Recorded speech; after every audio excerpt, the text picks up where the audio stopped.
Thank you, Mr. Chair. Mr. Conrad, I enjoyed our conversation yesterday, and I'm happy to see you here. Thanks for traveling from North Carolina. And I'm going to follow up on some of the questions just asked.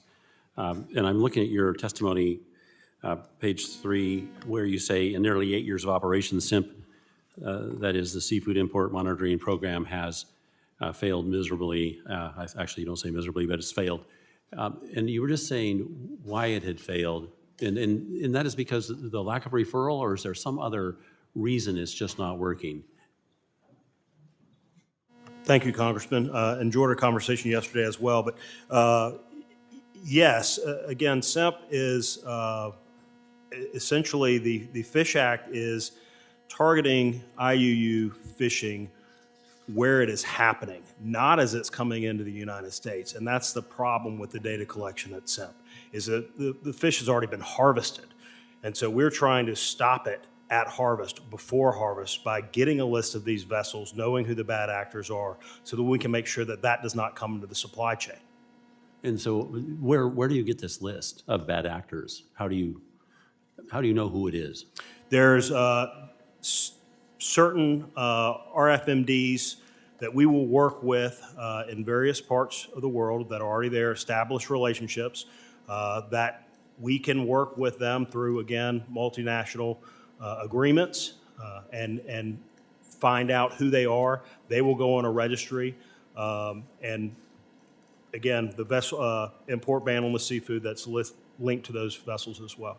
And you call this risk-based, a risk-based approach. Is that the proper designation of That's correct. what you're talking about? Yes, and then how does the Fish Act factor into this, if at all?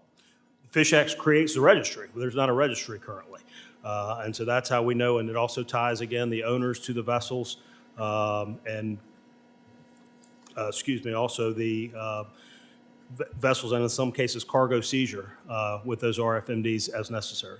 And you're not suggesting that there not be regulation. You're suggesting we need to regulate better because this is an important matter.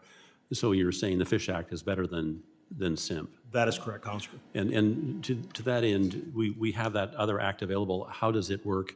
I think you probably already just told us, but elaborate just a bit, if you will, on how the Fish Act would work. Sure. Again, the Fish Act is going to provide multiple enforcement mechanisms that we don't currently have. Blacklist would not only apply to foreign vessels, but also the vessel owners, beneficial owners, individual vessels, or fleets of vessels in some cases. That would trigger a U.S. port entry ban, so we know that seafood cannot get into our supply chain here in the United States, and in some cases, again, vessel and cargo seizure if necessary.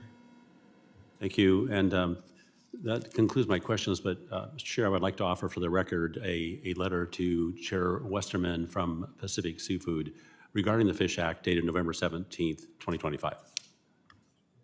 Without